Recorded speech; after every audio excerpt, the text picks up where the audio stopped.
Hey guys, tonight we're slipping back into a morning that smells like pencil shavings and floor wax, into a building where the radiators knock and hiss, and the clock above the door moves in slow, deliberate jumps.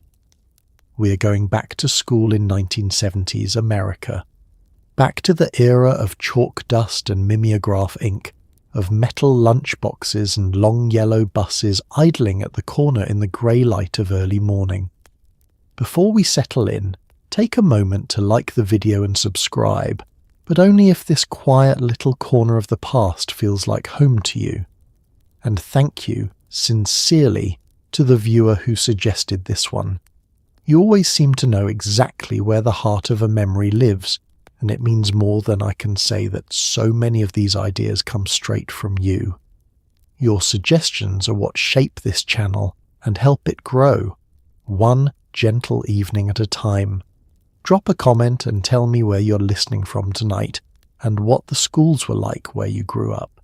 And if you would rather drift off with these stories somewhere other than here, the channel is now on Spotify as well. The link is waiting in the description whenever you want it. No rush at all. Now go ahead and get comfortable. Dim the lights. Switch on a fan for that soft, steady hush. Pull the blanket up. Settle your head into the pillow and let the day you had today begin to loosen its grip. Because I want you to wonder, just for a moment, what a school morning actually felt like back then. What did the hallway smell like when you first stepped through the heavy front doors? What did it sound like when 30 wooden desks were lifted and dropped at once? What did the chalk feel like between your fingers? And what did the whole room smell like right after the teacher cranked a fresh page through the Ditto machine? What did you do at recess when the only equipment was a blacktop, a chain-link fence, and whatever games you carried in your own imagination? And just like that, it is 1974. The bus is coming around the corner. Your books are stacked and strapped together with a belt. And somewhere down the hall, a bell is about to ring. Let's start with the morning, before any of it truly begins. The house is still dark when you wake, and for a moment you lie there in the quiet, listening. Somewhere down the hall a radiator ticks as it warms. The furnace hums up through the floorboards. Outside your window the sky is that pale, uncertain grey that only exists on school days, the colour of a morning that has not quite decided to arrive yet. You can hear your mother already up, the soft clink of a pan on the stove, the muffled voice of the radio turned low so it does not wake your younger brother. There is no glowing screen to reach for, no small rectangle of light demanding your attention. There is only the morning, slow and grey and patient, waiting for you to swing your feet down onto the cold floor and begin. You lie there a moment longer than you should, the blanket pulled up under your chin, memorizing the warmth before you give it up. The room is cold in that deep, settled way that houses got before anyone thought to leave the heat running all night. You can see your own breath, just barely, a faint grey ghost above the bed.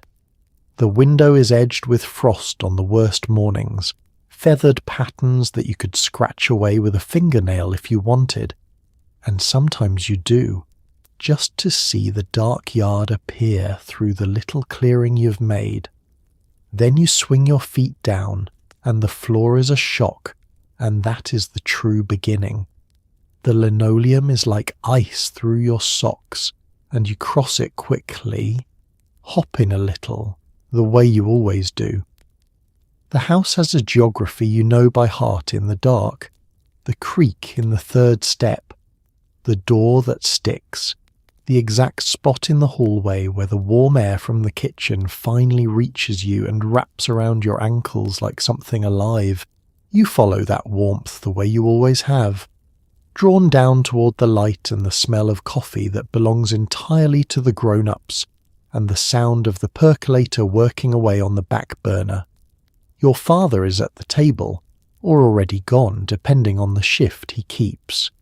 If he is there, he is behind the newspaper, folded into quarters, a cup of coffee cooling at his elbow, and he lowers the paper just enough to look at you over the top of it and say, "Good morning," in a voice still rough with sleep. There is a whole language in that look, a checking in, a small daily accounting of whether you slept and whether you are ready, and you answer it with a nod and slide into your chair. The chrome legs are cold. The vinyl seat is colder. You tuck your hands between your knees and wait for the day to warm up around you. The kitchen is the heart of the morning, the one bright room in a dark house. The overhead light hums. The window over the sink is black glass with your own reflection in it, and beyond that, if you press close, the first hint of grey beginning to lift at the edge of the neighbours' rooftops. Your mother moves between the stove and the counter in her robe, her hair still pinned, doing 4 things at once without ever seeming to hurry. She has been up longer than anyone. She always is. You do not think much about that now, sitting there rubbing the sleep from your eyes. But you will think about it later, years later, and it will catch you square in the chest. Somewhere the radio keeps up its low murmur, a man's steady voice reading the temperature and the time and the school closings on the days when there is snow enough to hope for. You listen for your own school with your whole body tensed, and most mornings it is not there, and you let out a small private breath of disappointment and reach for your spoon. The forecast, the farm report, a song you half know, all of it drifting through the warm air like steam off the stove. There was a companionship to that radio that is hard to explain now, a sense that the same voices were filling kitchens all up and down the street, that every house on the block was waking into the same grey morning together. And that is the thing you would tell someone about a 1970s school morning if they asked. It was slow. Not slow in a bad way, not slow like waiting, but slow like something rising, unhurried and sure. There was no notification pulling your attention out through the window before your feet even hit the floor. There was no one, anywhere, expecting you to be awake and reachable and instantly present. There was only your own quiet house, your own family moving through their own morning, the radiator and the radio and the smell of toast beginning to brown. You finish rubbing your eyes and reach for the glass of juice already poured and waiting for you. The day is coming, the bus is coming, but not yet. For these last few minutes it is only you and the grey light and the warmth of the kitchen, and you sit inside that stillness the way you would sit inside a held breath, not knowing yet how rare a thing it was, or how gently you would carry it with you for the rest of your life. It is time to get moving now, and the house has a rhythm to it that everyone knows by heart. You pull on your clothes in the chilly bedroom, the fabric stiff from the line, and hurry down to the kitchen where the warmth gathers like a small held breath. There is a bowl of cereal waiting, or oatmeal if it is cold enough, and a piece of buttered toast, and a glass of orange juice poured from a can you watched your mother mix with water the night before. The radio murmurs the weather and the time, and someone reminds you not to dawdle. You eat quickly, half listening, your mind already drifting ahead to the school day, and the whole meal is over in the time it now takes to decide what to order. It is the kind of unhurried hurry that is harder to find these days. The getting dressed is its own small ordeal in a house this cold. Your clothes are laid out from the night before, or dug from a drawer in the half-dark, and you pull them on fast, dancing a little on the cold floor, tugging a shirt over your head, and shivering as the cool cotton meets your skin. Everything smells faintly of the outdoors, of the line strung across the basement or the backyard. A clean, cold smell that no dryer ever quite made. The sleeves are a touch too long because you're meant to grow into them, or a touch too short because you already have. You dress the way children dress in winter, quickly and without vanity, thinking only of getting warm. Down in the kitchen, the breakfast is already in motion. On an ordinary morning, it is cereal poured from a bright box with a cartoon face on the front, the milk cold enough to make your teeth ache, the last few flakes chased around the bowl with a spoon. On the cold mornings, it is oatmeal instead, thick and steaming, a pat of butter melting into a golden pool in the centre, a spoonful of brown sugar stirred in until it turns the whole bowl sweet. You hold the warm bowl in both hands for a moment before you begin, just to feel the heat of it seep into your fingers. The toast pops up and your mother catches it and butters it in swift, practiced strokes, edge to edge, and sets it down in front of you, already cut on the diagonal the way you like. The orange juice waits in its glass, that particular thin, bright orange of the frozen kind, the kind that came in a little cardboard cylinder you peeled the lid off and thawed and stirred with water in a pitcher the night before. It is not quite like fresh, and you do not know that yet, and it tastes like morning to you and always will. You eat with one eye on the clock over the stove, that round electric clock with the red second hand sweeping steadily around, and the closer it creeps toward the hour, the faster you eat. Don't dawdle, someone says, and you are dawdling a little, lost in a daydream about recess or a comic book or nothing at all. You take a last gulp of juice, you cram in the final corner of toast.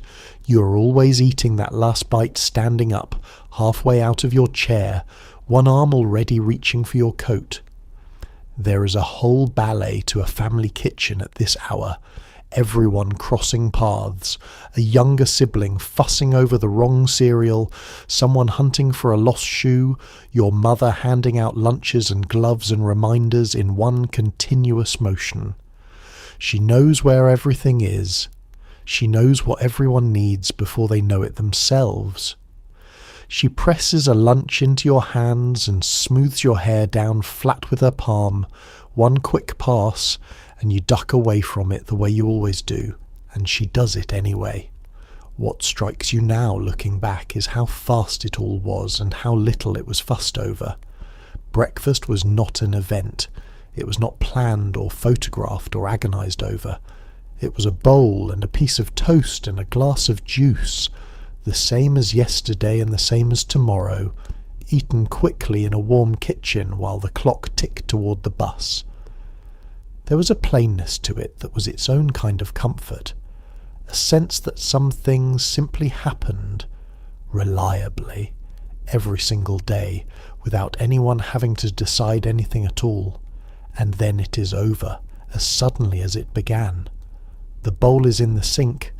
The toast is a memory.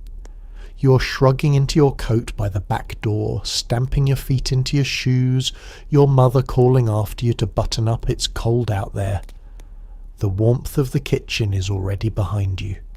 You pause at the door for half a second, one hand on the knob, and take one last breath of it. The butter and the coffee and the steam and the low voice of the radio, that whole warm world you're about to step out of. Then you push open the door into the cold grey morning, and the day begins in earnest. Now you're outside, and the cold air wakes you the rest of the way. You stand at the corner with your books held against your chest, your breath making small clouds, the other kids from the block gathering one by one in their coats and knit hats. There is a particular sound to a morning like this, the distant grinding of gears, the hiss of air brakes somewhere still out of sight, and then the long yellow bus rounds the corner with its lights flashing and its whole body groaning to a stop. The doors fold open with a clatter. The driver nods you up the steps into the warm rubber and vinyl smell of it, and you find a seat among the fog-breathed windows and the low chatter, watching your own neighbourhood slide past in a way you almost never get to see it. But first there is the waiting, and the waiting has its own small world. You stand at the corner where you've stood 1,000 mornings, on the same square of sidewalk, and the cold seeps up through the soles of your shoes and settles into your toes. You stamp your feet a little to keep the blood moving. You breathe out slow and watch the cloud of it hang and drift. Your books are strapped together and clutched to your chest, or carried in a bag slung over one shoulder, and you shift them from arm to arm as the cold works its way into your fingers. The other kids arrive one by one, drifting down from their houses up and down the block, and the corner slowly fills. There is the older boy who never says much, and the two sisters who are always arguing, and the kid from 3 doors down who is your friend on the good days. You talk in the loose, easy way of children who have known each other their whole short lives, about the homework, about the weekend, about who did what and who said what. Your voice is small in the big cold morning. Somebody blows into cupped hands. Somebody scuffs a heel through the frost on the grass, leaving a dark green streak. And all the while, half of your attention is turned down the street listening, because the bus announces itself long before you see it. First there is the faint grinding of gears, far off, at the top of the hill or around the bend, and every head turns toward it at once. Then the sound grows, the low diesel rumble, the hiss and sigh of the brakes at the stop before yours, and you gather yourself and hoist your books and step closer to the curb, and then it comes into view, enormous and yellow and beautiful, its red lights flashing, its whole long body swaying slightly as it slows. It stops with a great groan and a final exhale of the brakes, and the doors fold open with that particular clatter, and there is the driver behind the huge flat wheel, giving you the same small nod as every morning. You climb the tall steps, 1, 2, 3, into the warmth, and the smell wraps around you at once, the smell of every school bus that ever was, warm vinyl and rubber matting and diesel and the faint tang of 100 kids in wet winter coats. Inside it is loud and close and alive. The green vinyl seats are cracked at the seams and cold at first and warm after you've sat a while. The windows are fogged with breath, and someone has always drawn something in the fog with a fingertip that squeaks.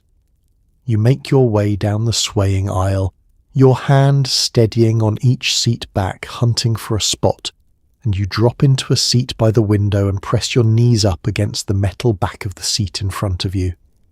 Then the bus lurches forward, and your whole neighbourhood begins to slide by.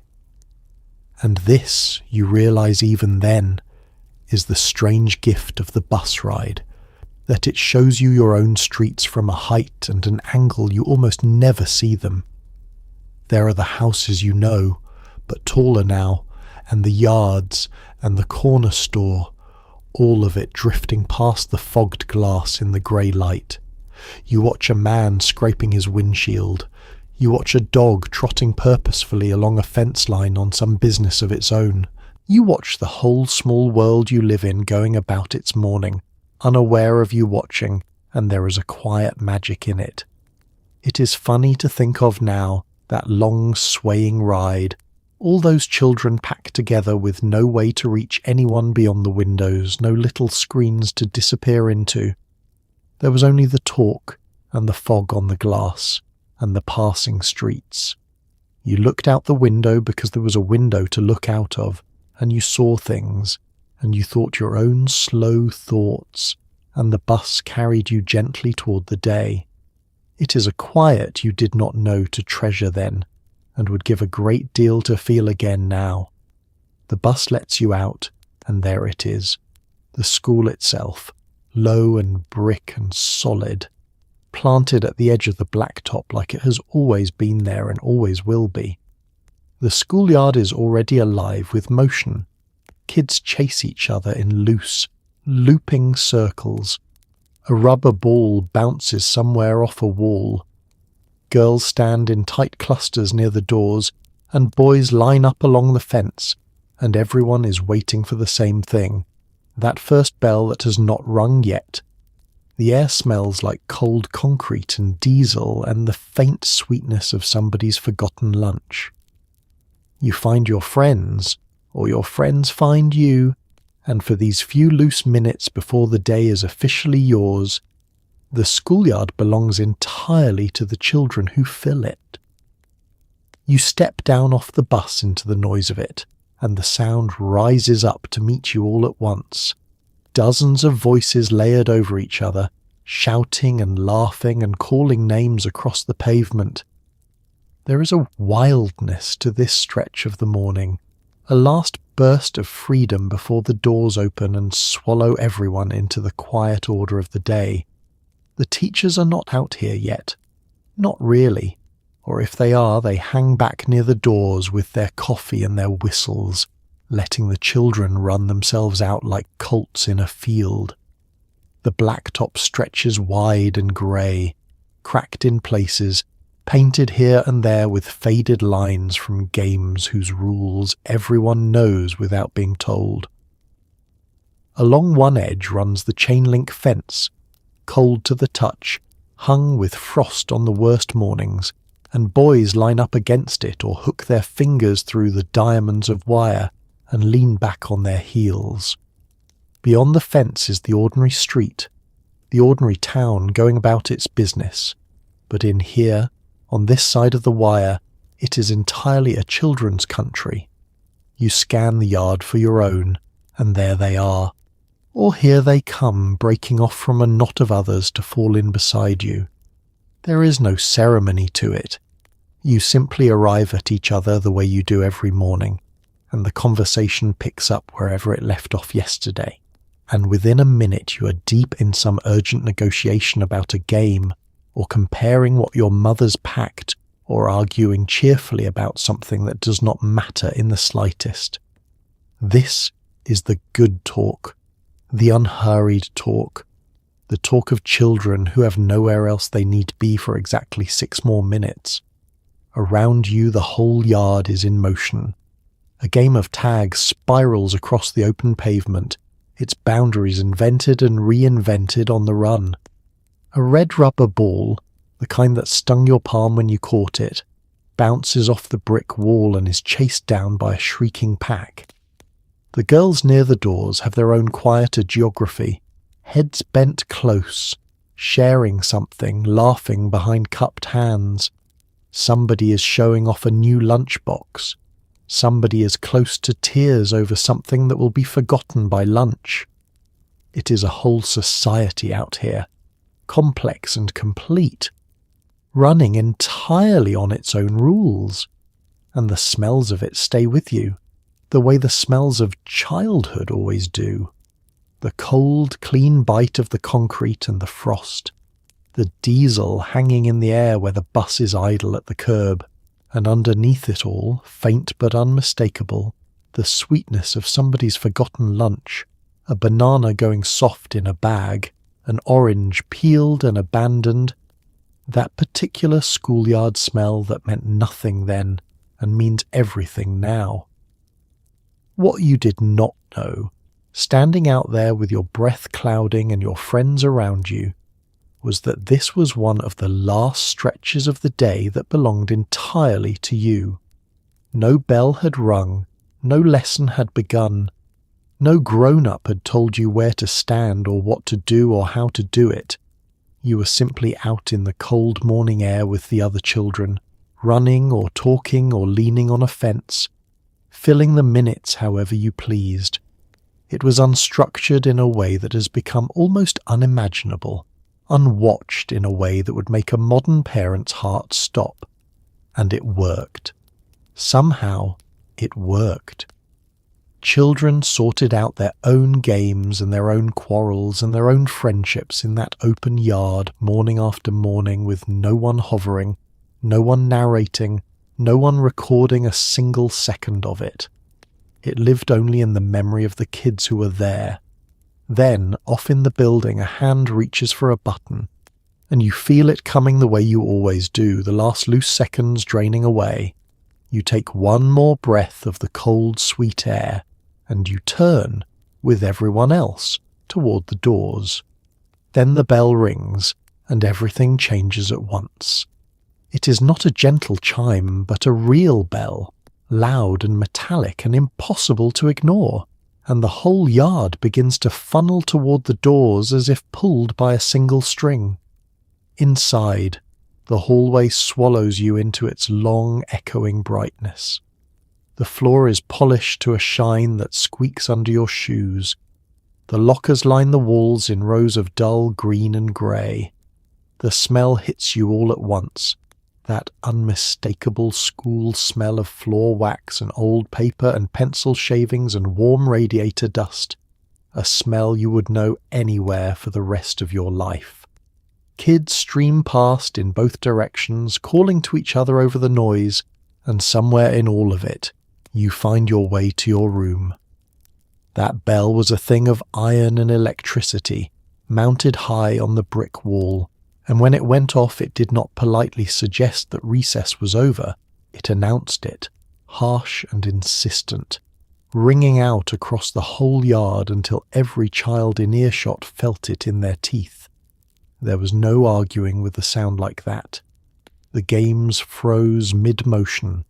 The red ball rolled off forgotten, and the whole scattered crowd of children began, all at once, to move in the same direction, drawn toward the doors like water finding its way to a drain. You're carried along in the crush of it, shoulder to shoulder, everyone squeezing toward the same few doorways at the same moment. There is a pushing and a jostling that is half accidental, and half the pure animal joy of being young in a crowd. Somebody's elbow finds your ribs. Somebody laughs too loud right in your ear. And then you're through the doors and inside, and the cold grey morning drops away behind you, and the school takes you in. The hallway is another world entirely. After the open sky of the yard, it feels enormous and bright and enclosed. The ceiling high, the lights humming overhead in long fluorescent tubes. The floor is that hard speckled tile, buffed to a mirror shine by whoever ran the big machine after hours, so bright you can almost see yourself in it, and it squeaks under 100 pairs of shoes, a chorus of squeaks wet and rubbery, echoing off the hard walls. The lockers run the length of it, row upon row of them, dull green or battered grey, dented here and there, each with its little vents and its stubborn latch. Older kids spin their combinations and bang the doors and shout to each other over the din. Coats are shed and hung and shoved inside. The whole corridor ring with noise, voices bouncing off the tile and the metal and the cinder block, names called across the crowd, a teacher's voice rising above it all to remind everyone to walk. Please, walk. And then there is the smell, and this is the thing you will carry longest of all. It hits you the moment you step inside, all of it at once, layered and complete. The waxy sweetness of the polished floor, the dry, dusty smell of old paper and older books, the sharp cedar bite of pencil shavings, and over all of it, warm and faintly metallic, the smell of the radiators baking the dust of the whole building into the air. It is a smell that exists nowhere else on earth, and you would know it blindfolded, and decades from now, a single breath of something like it will drop you straight back into this hallway on this cold morning. You move through the current of it, threading between the bigger kids, ducking under a swinging locker door, following the same path you follow every morning. You know exactly where you're going. Your feet know the way. Past the trophy case, past the bulletin board with its construction paper borders, past the water fountain with the button that never quite worked right. The noise rises and falls around you like weather, and you are simply one small part of it, one child among hundreds, all of you flowing toward your rooms. It strikes you now how alive that hallway was, how thick with the plain physical fact of other people. There was no way to hide in it, no way to disappear into a screen or slip past unseen. You were shoulder to shoulder with your whole small world, jostled and greeted and swept along, part of a crowd that knew your face and your name. It was loud and crowded and a little chaotic, and it was warm in a way that had nothing to do with the radiators. And then you reach your door, and you step through it, out of the roar and into the quiet, and the hallway seals shut behind you. You step into the classroom, and this is your world for the day. The desks sit in tidy rows, each one a small wooden fortress with a lift-up lid and a shelf underneath where your books and your half-eaten eraser and your collection of small treasures live. You slide into your seat, and the whole thing shifts slightly on its metal legs. At the front of the room the chalkboard stretches wide and dark and green, dusted at the edges with the ghosts of yesterday's lessons. Above it march the letters of the alphabet in perfect cursive, a promise of what your own handwriting is meant to become. There is a pull-down map, a wall of construction paper artwork, a clock that everyone learns to watch. It is a small room, really, but for these hours it holds your entire universe. The desk is yours in a way few things are truly yours at that age. It has your name on a strip of tape along the top, or scratched faintly into a corner by some child years before you, and inside its lifted lid is a whole private country. Your books are stacked in there, spines out, in an order only you understand. Your pencils roll loose in the trough. There is the eraser worn down to a nub, the ruler with the metal edge, a few crayons broken and beloved, and in the very back, where the teacher cannot see, the small treasures you're not really supposed to have: a marble, a folded note, a baseball card soft at the corners. You settle into the seat and the whole desk rocks a little on its metal legs, because they always did. One leg always a hair short, so that every desk in the room had its own small wobble that you learned to steady with the shift of your weight. The wooden seat is smooth and cool, polished by years of children sitting exactly where you're sitting now. You fold your hands on the desktop, or you do not, and you look toward the front of the room where the day will come from. The chalkboard fills the front wall, wide and green-black and faintly clouded with the ghost of everything ever written there. A haze of old chalk that no eraser ever fully cleared. The chalk sits in the tray beneath it, sticks of it, and the felt erasers grey with dust, and you know that at some point one of you will be chosen to take those erasers outside and clap them together against the brick wall, sending up glorious white clouds, the most coveted job in the whole room. Above the board, running the length of the wall, march the letters of the alphabet, upper and lower case, each one drawn in flawless flowing cursive, the capital Q like a strange numeral, the capital G a mystery unto itself. They are meant to be a model, a promise of what your own scrawl might one day become, and you study them sometimes when your mind wanders, trying to see how the loops connect. You did not appreciate then how much hope was pinned to those letters, the simple faith that a child, with patience, could be taught to make something beautiful with a pencil. The rest of the room speaks to you too in its way. There is the pull-down map that the teacher tugs down over the board, the countries in their soft, faded colours, some of them bearing names that no longer exist. There is the wall of your own work, construction paper cutouts and crayon drawings and spelling test with gold stars taped up in cheerful crooked rows.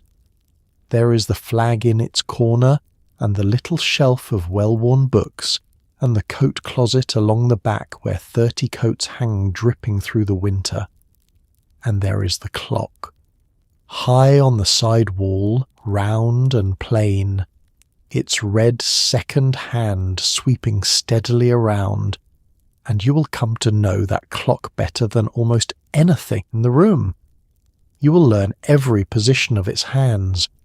You will watch it crawl through the long afternoon and race through recess. You will beg it silently to move faster, and it never will.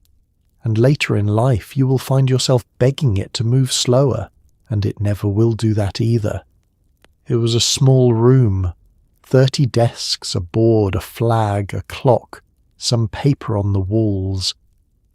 By the standards of now it would look almost bare, almost poor, a room without a single screen in it, without a device of any kind, just wood and chalk and paper and children. And yet it held everything. For 6 hours a day, this was the whole of the world, complete and sufficient, and you knew every inch of it, and it knew you.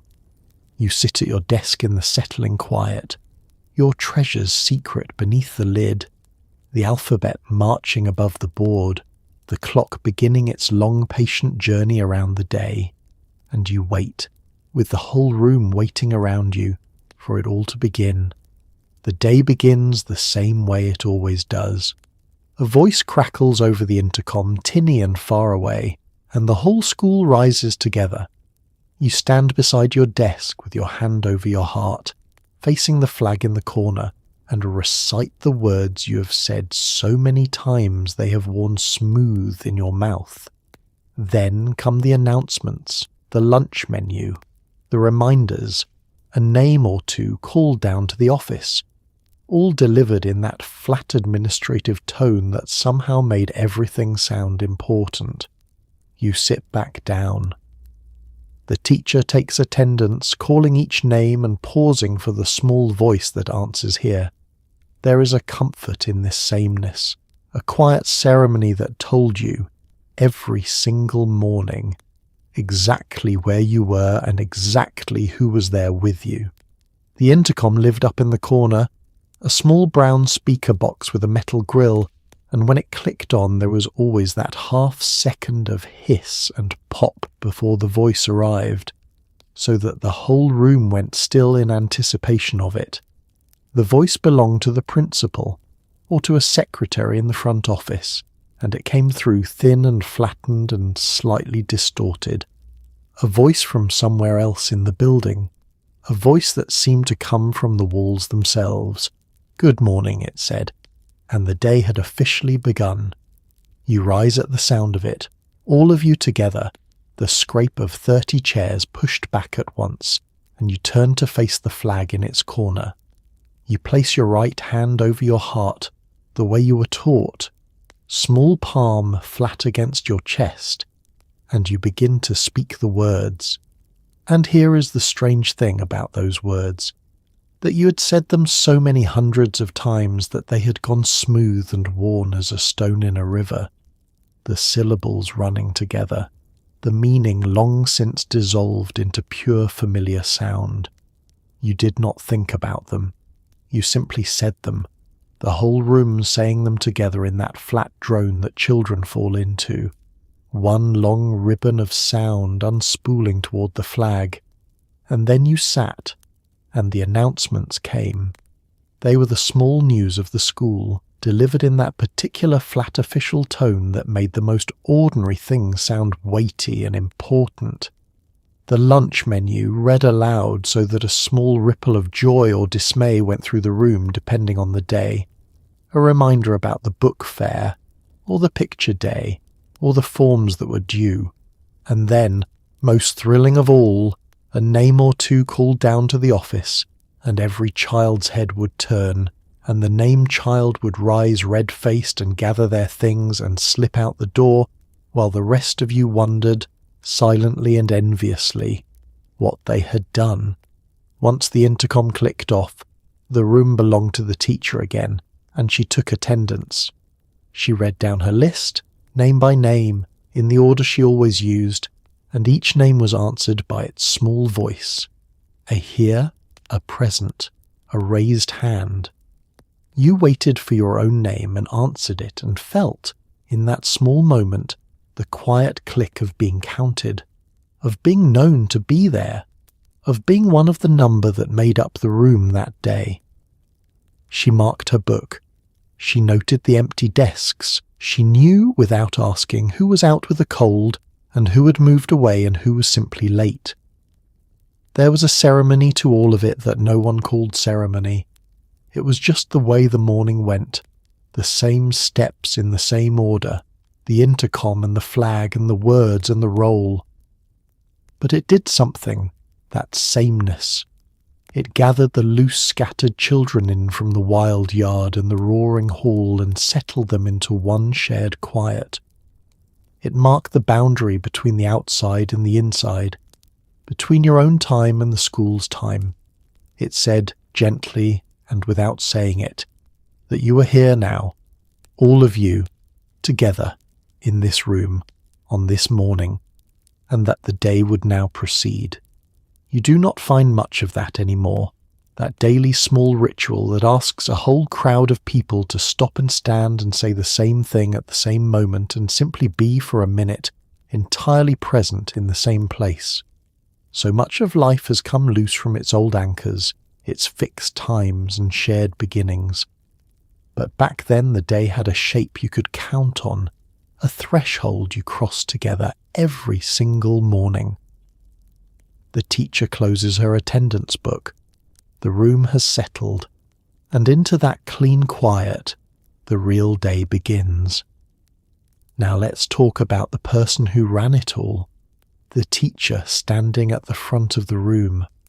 In the 1970s, she was very likely a she, in a modest dress or a smart pantsuit, with a warm voice and a firm eye, and a pair of glasses she looked over rather than through.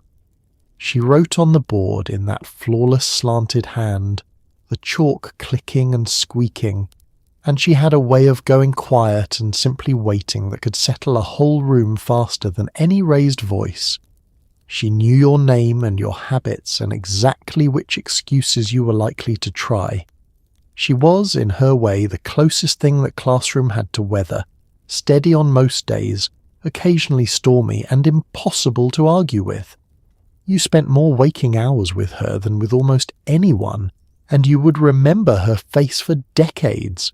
She stood at the front the way a captain stands on a deck, entirely at home in her small domain, and the whole room turned toward her the way plants turn toward a window. You knew her moods the way you knew the seasons. You knew the particular set of her mouth that meant she was pleased, and the other set that meant a storm was gathering somewhere out over the horizon.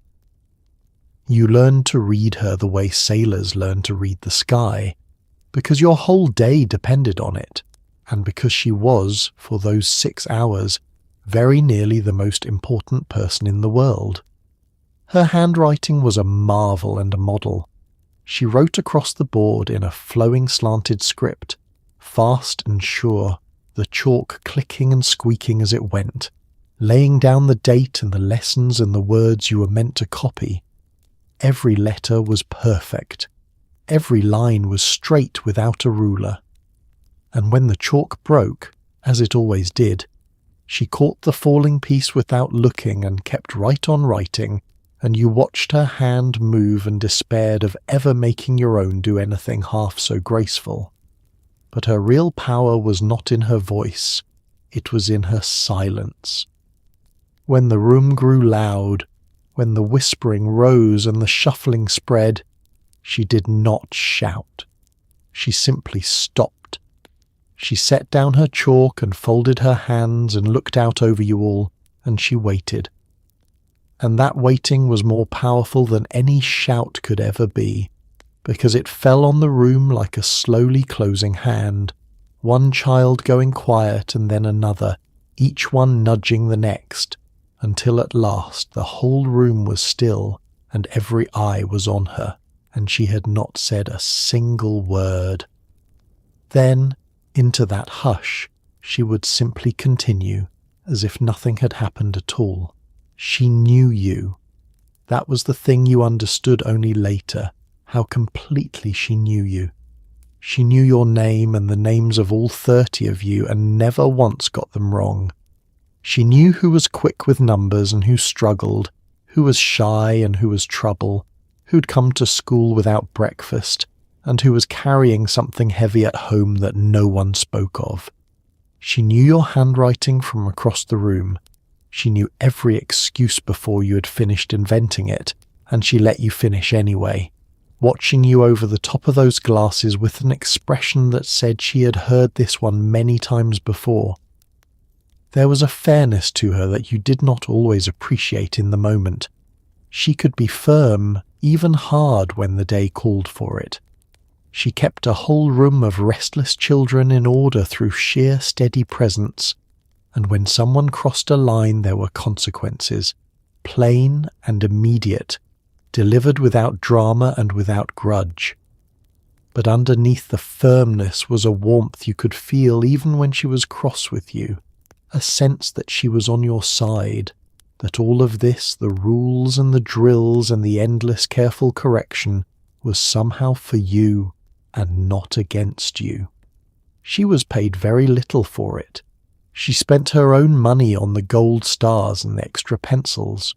She stayed after the last bell to help the child who did not understand, and came in before the first bell to write the board, and carried a stack of your papers home in a canvas bag to mark at her own kitchen table after her own dinner.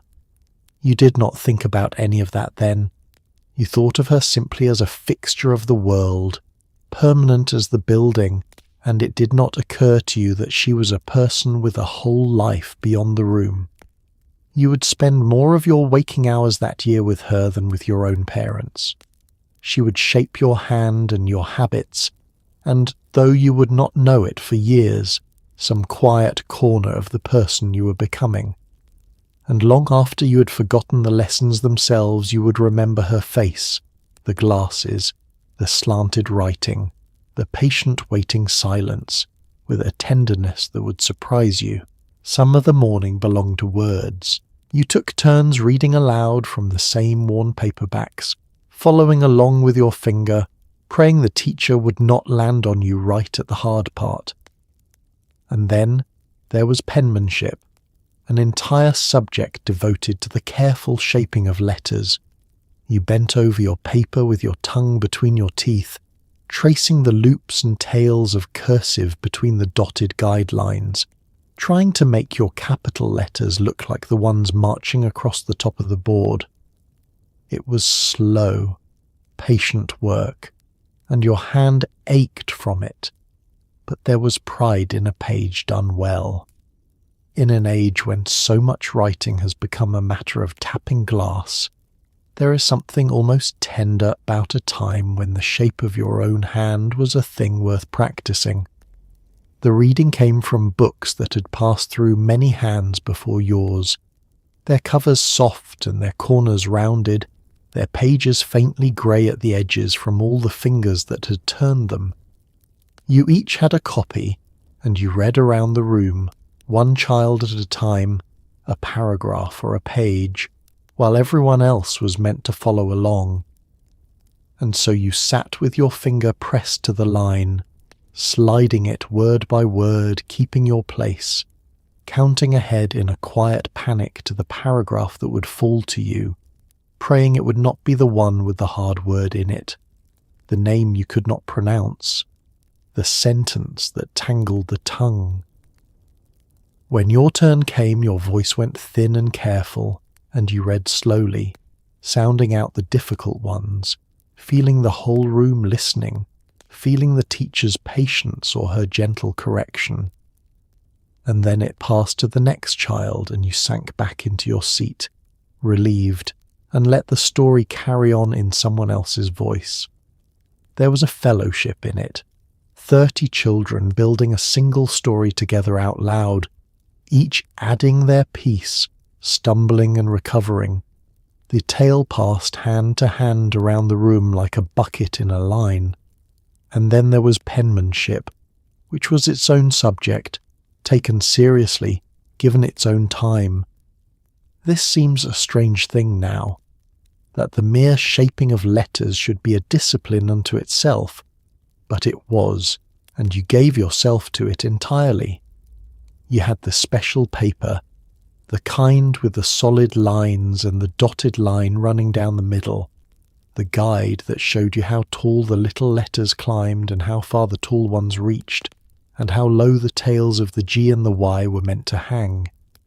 You bent over it with total concentration, your tongue caught between your teeth, your whole small body focused into the point of the pencil. You traced the loops and the curves, the endless connected loops of the cursive lowercase, the flourishes of the capitals that seemed designed by someone who wished to make life difficult. You tried to make your capital letters match the flawless ones marching above the chalkboard, and yours came out crooked and cramped and too large, and you erased them and tried again, and the paper grew soft and grey where you rubbed it. Your hand ached from the grip of it. There was a callus that formed on the side of your middle finger, a small hard badge that every child of that time carried, worn there by the pencil pressed too tight. And yet there was a real pride in it, a page of neat looping letters marching in even rows. And when the teacher walked by and set a gold star at the top, or wrote a small good in the margin, you felt it warm all the way through. It is a lost art now, or nearly so, and there is a tenderness in remembering it. So much of what we write today is tapped out on glass, letters appearing without shape or effort or self, identical on every screen.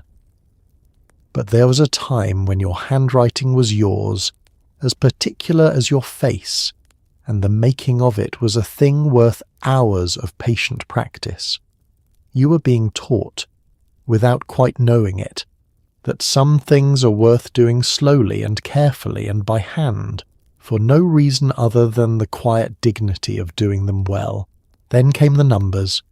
There were no calculators in your desk, no little screens to do the thinking for you. There was your pencil, your paper, and your own careful mind. You chanted the times tables aloud until they lived somewhere deep and automatic, 7 times 8 arriving before you even reached for it. You watched the teacher work a long division problem across the board, the numbers stepping down the chalk in neat descending rows, and you copied the method into your own wobbling hand. Some days it clicked, and some days it did not, and either way you sat with it until the bell. There was no shortcut. There was only the slow, honest labour of figuring it out yourself, and the quiet triumph of an answer that finally came out right. The chanting is the thing you remember first. The whole room reciting together, a sing-song drone that rose and fell, the 2s and the 3s and the 4s climbing up and up until they reached the far country of the 7s and the 8s, where the going got hard. You said them until they stopped being sums at all and became simply sounds, a rhythm your mouth knew without your mind, so that years and years later, an old man or an old woman, you would still be able to rattle off 6 times 7 without a flicker of thought, the answer surfacing on its own from some deep-worn groove laid down in that very room. There was a drill to it, and a discipline. Sometimes the teacher went down the rows, pointing at one child and then the next, firing off a problem and expecting the answer back quick as a snapped finger. 8 times 9. And your heart would leap as her finger swung toward you, and you would seize the answer out of the air or fumble for it in a rising panic while the whole room waited. There were flashcards too, held up one at a time, and the small, fierce competition of who could call it out first. It was not always gentle, but it worked, and the tables settled into you like foundations poured into the ground. And then there was the great edifice of long division, which the teacher built on the board piece by piece, and which seemed, the first time you saw it, like a kind of magic performed with chalk. She would set the problem up, the long number tucked under the little roof of the bracket, the divider standing outside, and then she would begin the strange descending dance of it. How many times does this go into that? Bring it down, subtract, bring down the next. Each step laid neatly beneath the last, the numbers stair-stepping down the board in tidy ranks, until at last the answer sat crowned on top and the remainder trailed off at the bottom. You copied it into your own paper, and your version was never so neat. Your columns wandered, your numbers crowded together and then sprawled apart. You lost your place halfway down and had to start again, erasing until the paper wore thin and grey beneath your hand. And there was no help for it, nowhere to turn, no little machine in your pocket to give you the answer while you looked away. There was only you, and the pencil, and the problem sitting there patiently on the page, waiting for you to solve it or not. Some days it clicked. Some days the whole thing came clear all at once, the way a lock finally turns, and you worked down through the steps in a happy rhythm and arrived at the bottom with an answer that felt earned, that felt like something you had made with your own hands. And some days it did not click at all, and you sat there stuck and miserable, the numbers swimming, the eraser dust piling up, the clock creeping, and you had to simply keep at it, worrying the problem like a stubborn knot, until the bell or the breakthrough came. But that was the whole of it, really. The thing the arithmetic was quietly teaching you underneath the sums themselves. That you could sit with a hard thing and not run from it. That the answer would not come from anywhere but your own patient effort. That there was no shortcut, no way around, only the way through, one honest step at a time. You did the labour because there was no one and nothing to do it for you, and in doing it you built something in yourself that had nothing to do with numbers at all. It is a different thing now, of course. The answer is always a tap away, instant and effortless and complete, and there is a great convenience in that, a real gift. But something was lost too in the trade, and you feel it when you watch a child reach for a screen to add two small numbers. There was a value in the struggle itself, in the slow grind of figuring, in the ache of not knowing, followed by the clean, bright joy of finally knowing. You worked for your answers, and an answer work for felt like a small thing won. You would finish the page and check it over and feel that quiet, private satisfaction. The pencil warm in your cramped hand, the numbers marching down the page in your own imperfect columns, not because anyone had praised you, simply because you had sat with the hard thing and stayed and come out the other side with something true. Every so often, a wonderful thing happened. The teacher wheeled a cart to the front, someone was sent to pull the shades, and the whole room dimmed into a hush of anticipation. The projector clicked and whirred, throwing a square of light onto the pull-down screen, and there it was, a film strip, advancing one still image at a time. A record or a cassette played the narration, and at the sound of a soft electronic beep, the teacher advanced to the next frame. You sat in the dark with your chin on your hands, watching pictures of faraway places and long-ago events flicker across the screen, the dust drifting slow through the beam of light. It was not exciting the way things are made exciting now, and yet the whole class went perfectly, gratefully still. You knew it was coming the moment the teacher rolled the cart in from the hall, that squat metal cart on its wobbling casters, the projector riding on top like a strange grey beast, and a ripple of pure joy went through the room. Anything that was not the ordinary lesson was a gift, and this was among the best of them, a change in the very weather of the day. Hands shot up to volunteer for the sacred tasks, the pulling of the shades, the running of the projector, the holding of the screen, and the lucky few chosen felt themselves briefly elevated above the common run of children. The shades came down one by one, and the room dimmed by degrees. The bright grey morning shut out square by square, until you sat in a soft brown gloom that felt almost like a secret.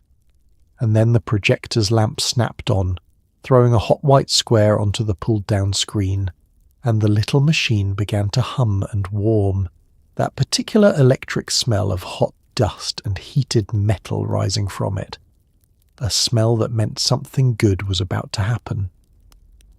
The film strip itself was a marvel of simplicity. A long ribbon of film threaded carefully through the machine, each frame a single still photograph, and the teacher advanced it by hand, one picture at a time, with a knob on the side. There was a record, or later a cassette, that played the narration in a warm official voice, telling you about the pyramids of Egypt, or the life cycle of the salmon, or the founding of the colonies. And at the end of each frame's narration there came the sound, that soft electronic beep, the signal to turn the knob, and the picture would slide and jump and settle into the next. Sometimes the child running the machine missed a beep, lost in the story or simply daydreaming, and the narration would march on ahead of the picture, and the whole room would erupt in a helpful, delighted chorus of beep. That was a beep until the flustered operator caught up. Sometimes the film slipped its track and the image tumbled sideways or came up upside down, and there was a scramble and a giggle while the teacher set it right. These small failures were half the fun, the little breaks in the spell that made everyone laugh together in the dark. But mostly you simply watched, chin propped in your hands, elbows on the desk, your whole face lit faintly by the glow of the screen. And there in the beam of the projector the dust of the room drifted slow and golden, a whole galaxy of it turning lazily in the light, and you watched that as much as you watched the screen, the endless slow snow of it, hypnotic and calming. The room was dark and warm and quiet, 30 children gone perfectly still, and the warm voice told its story, and the pictures changed one by one. It was slow. There is no denying that it was slow. A still picture held for a full half-minute while a voice described it. Nothing moving, nothing flashing, no music swelling to tell you how to feel.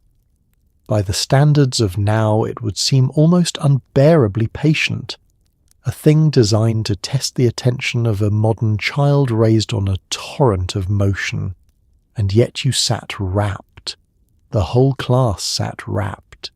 There was something in that very slowness that let the mind settle and open, that gave each image time to sink in and be seen. And that, perhaps, is what has been most quietly lost. Not the film strips themselves, which were clumsy old things, but the stillness they asked of you and the stillness you so easily gave. A darkened room, a single image, a calm voice, and 30 children content to simply sit and watch and let a story unfold at the pace of a slow-turning knob. There was no rush in it. There was nowhere else the moment was trying to get to. It simply was, warm and dim and unhurried, the dust turning gold in the light, and you were glad, wholly glad to be there inside it. Once a week your class filed down the hall to the library, a cool, quiet room that smelled of old paper and glue and the particular calm of a place where voices were meant to stay low. The librarian ruled it gently but completely. To find a book, you went to the card catalogue, that tall wooden cabinet of narrow drawers, and you walked your fingers through the little typed cards until you found the number you needed, then set off down the shelves to hunt it down yourself. You checked out your choices by hand, watching the date get stamped inside the back cover in fading ink. There was no search bar, no instant answer. There was the slow pleasure of the search itself and the weight of a chosen book carried carefully back to your desk. You filed down the hall in a loose line, hushing yourselves before you even reached the door, because the library had a spell on it that you all felt and honoured, a quiet that settled over you the moment you stepped inside. It was cooler in there somehow, and calmer, the light softer, the noise of the school falling away behind the heavy door. And the smell met you at the threshold, that particular library smell of old paper and dried glue and cloth bindings and dust, the smell of thousands of books sitting patiently on their shelves waiting. The librarian presided over all of it from her desk, and she ruled her kingdom gently but with absolute authority. A raised eyebrow was enough. A single finger to the lips could silence a whole giggling row. She knew the books the way the teacher knew the children, knew where each one lived and what each one held, and she could look at a child fidgeting in the aisles and know, somehow, exactly the book that child needed, and pull it down and press it into their hands like a gift. And to find a book yourself, you went to the card catalogue, and here was a whole small ceremony of its own. It stood against the wall, a tall wooden cabinet with row upon row of little drawers, each one no wider than your hand, each with a small brass frame holding a label, and inside, packed tight, hundreds upon hundreds of typed cards. You slid a drawer open, and it moved smooth and heavy on its wooden runners, and there they were, the cards, held in place by a long metal rod threaded through a hole in the bottom of each one. You walked your fingers through them, tipping them back one by one, reading the titles and the authors and the mysterious numbers typed at the top corner. It was a hunt, and it took patience, and it took a kind of knowing, the alphabet at your fingertips, the strange logic of the numbering slowly making sense. And when you found your card at last, you copied that number down onto a slip of paper in your careful pencil, and then you set off into the shelves themselves to track your quarry down, matching the number on your slip to the numbers on the spines, hunting along the rows until there it was, exactly where the system promised it would be. There was a deep satisfaction in that, in finding the thing yourself, in following the trail through the drawers and down the aisles to the book waiting at the end of it. You did not type a word and receive an answer in an instant. You searched, you worked for it, and the working was part of the pleasure, part of what made the book in your hands feel earned and yours. Then you carried your choices to the desk, and the librarian took each one and opened it to the back, where a little paper pocket held a card, and she pulled the card and stamped it, and stamped the slip glued inside the cover, that satisfying firm thunk of the date stamp, the ink coming up a little faded, the due date recorded in a neat purple row beneath all the dates that came before it. And you looked at those older dates sometimes and wondered about the other children who had held this same book, weeks or years before you, and where they were now. You carried your books back to the classroom held against your chest, the weight of them solid and good, 2 or 3 worlds you had chosen for yourself, yours to keep for a week. And there was a richness in that small weekly ritual that is hard to name now, when every book ever written sits waiting behind a piece of glass, summoned in an instant, weightless and endless. You had only what you could find and carry, and perhaps because of that, because it was finite and chosen and physically yours, each book mattered more. You had hunted it down, you had earned it, and you held it all the way back down the hall like the treasure it was. Down the hall, or sometimes right there in your own room, came music. Maybe a teacher rolled in a piano, or maybe you all trooped to a special room lined with posters of composers and a shelf of small percussion instruments. You sang from thin songbooks, everyone slightly off-key and slightly off-tempo, the same handful of folk songs and rounds that generations of children had sung before you. Perhaps you were handed a recorder or a triangle or a tambourine, and the room filled with a joyful, ragged noise that no one would have called beautiful and everyone secretly loved. It did not matter if you could sing. You sang anyway, all of you together, and for a few minutes the whole class breathed and clapped and stumbled through a melody as one. The music teacher was often a different creature altogether from your regular one, a person who swept in from elsewhere trailing a kind of brightness, or whose room you visited like a foreign country. And if it was a room of its own, oh, what a room! The walls hung with the stern faces of the great composers in their powdered wigs and their high collars, gazing down at you as you filed in, and along one wall a shelf crowded with instruments, the tambourines and the triangles and the wood blocks and the sticks, all waiting to be handed out and gloriously misused. The piano stood at the front, and the teacher would sit and strike a chord to gather you, and hand around the songbooks, those thin worn booklets with their soft covers, and you would find the page and clear your throats.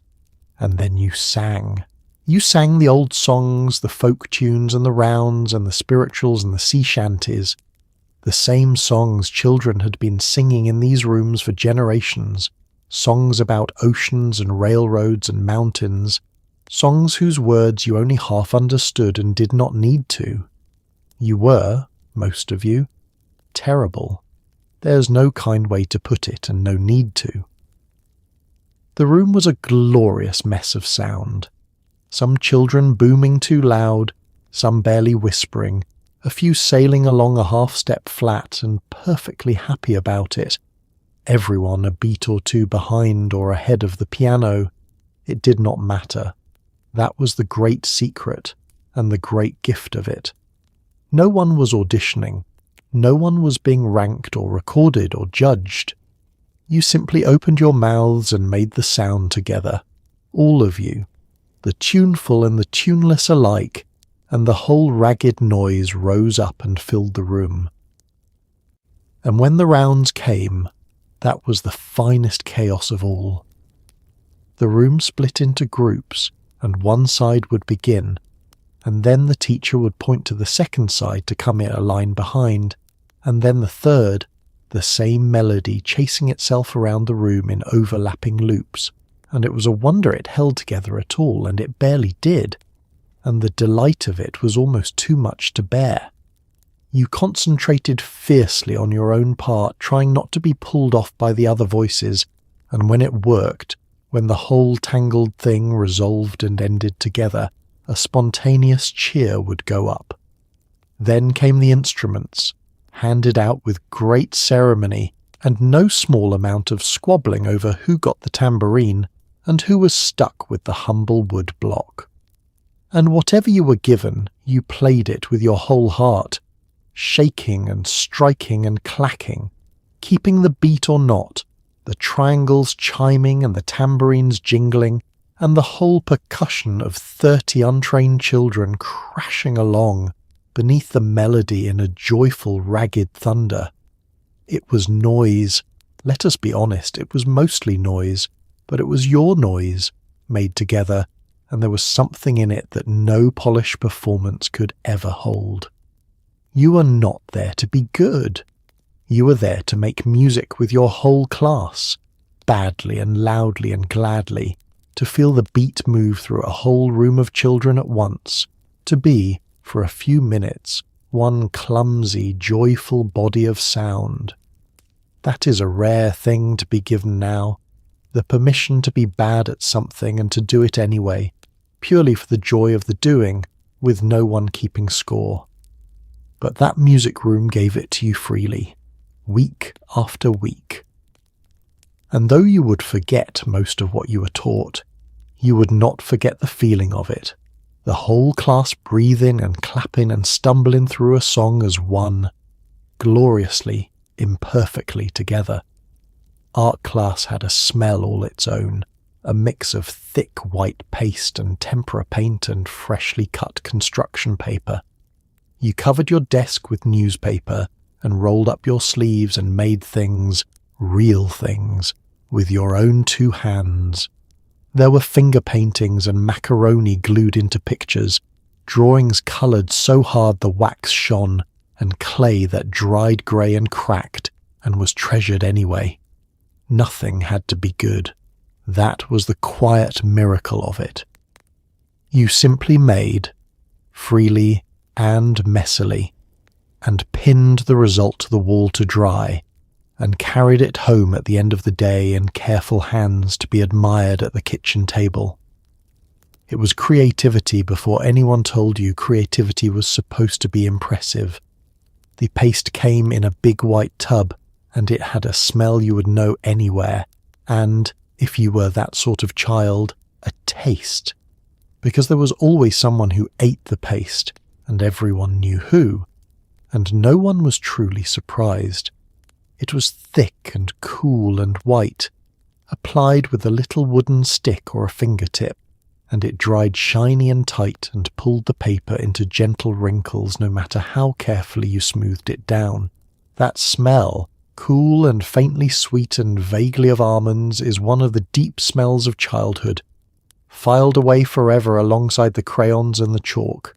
And there was the tempera paint, thick and bright and chalky, that came in squat jars and went on in glorious opaque swathes. The red and the blue and the yellow mixed on scraps of paper into muddy purples and browns when you got ambitious. It cracked when it dried if you laid it on too thick, and it never quite washed out of your good shirt. And it had a smell of its own, earthy and slightly sour, that mingled with the paste and the fresh-cut paper into the particular perfume of a room where children were making things.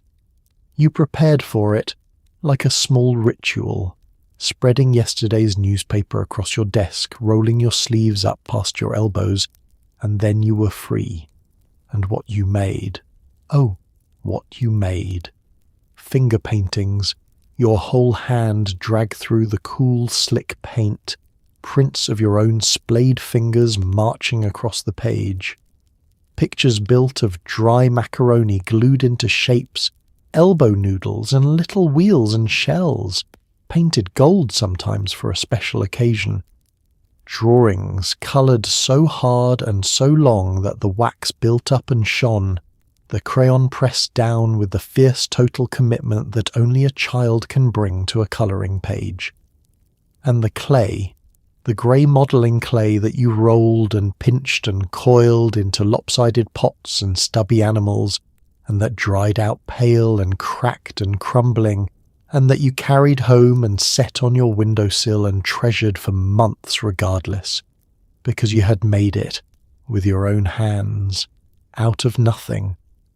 But here was the miracle at the heart of it, the thing you would only understand the value of much later. None of it had to be good. No one stood over you asking whether it was good. No one held your lumpy clay pot up against anyone else's. No one told you your tree was the wrong colour or your sun did not look like a sun. You simply made. You made freely and messily and without fear, following wherever the paint or the paste or the clay led you, and the making itself was the whole of the point. And then the finished thing was pinned up along the string that ran across the room, or set on the shelf to dry. 30 wild and wobbly creations hanging in a row, no two alike, each one bearing the particular fingerprints of the child who made it. And at the end of the day you carried yours home cupped, carefully in both hands, guarding it against the jostling of the bus, and you presented it at the kitchen table, and it went up on the refrigerator door, held there by a magnet. The highest gallery in the land. It was creativity before anyone told you creativity was supposed to be impressive, before there was any audience beyond your own mother, before making a thing meant showing it to the world and waiting to be judged. You made things simply because it was good to make things, because it felt fine to drag your fingers through cool paint on a grey afternoon. And there was a freedom in that, pure and unrepeatable, that a great many grown artists spend their whole lives trying to find their way back to. Then the door opened onto the best part of the day. Recess. No screens, no schedules, no grown-up telling you exactly how to play. Just a wide-open blacktop, a stretch of grass, a chain-link fence, and a bell that would eventually call you back but had not rung yet. You ran until your lungs burned. You played kickball and tag and games with rules that changed by the minute and were understood by everyone. Girls turned jump ropes in long arcs and chanted rhymes that had travelled from child to child for 100 years. Boys traded and flicked things across the pavement. The metal slide burned in the sun and froze in the cold, and no one worried about a scraped knee. It was freedom in its purest, most ordinary form, and you did not know yet how much you would miss it. The door swung open and you spilled out into the light, and something in your chest simply let go. The whole tight order of the morning, the sitting still, the hands folded, the voices lowered, all of it fell away the instant your feet hit the pavement, and you ran, just ran, for the pure animal joy of running, arms pumping, legs flying, until your lungs burned and your face went red, and you had to stop and gulp the cold air in great heaving breaths. There was no reason to run. That was exactly the reason. You ran because you were young, and it was recess, and your body could not do anything else. The games assembled themselves out of the air the way they always did. A kickball game formed around a red rubber ball and a rough diamond scratched into the dirt. The rules known to all and argued over constantly, safe or out decided by a shouting committee of the whole. Tag broke out and spread across the blacktop, its boundaries invisible and its rules fluid. Base declared at a certain crack in the pavement, the whole thing evolving minute by minute into freeze tag or TV tag or some hybrid invented on the spot and understood by everyone without a word of formal explanation.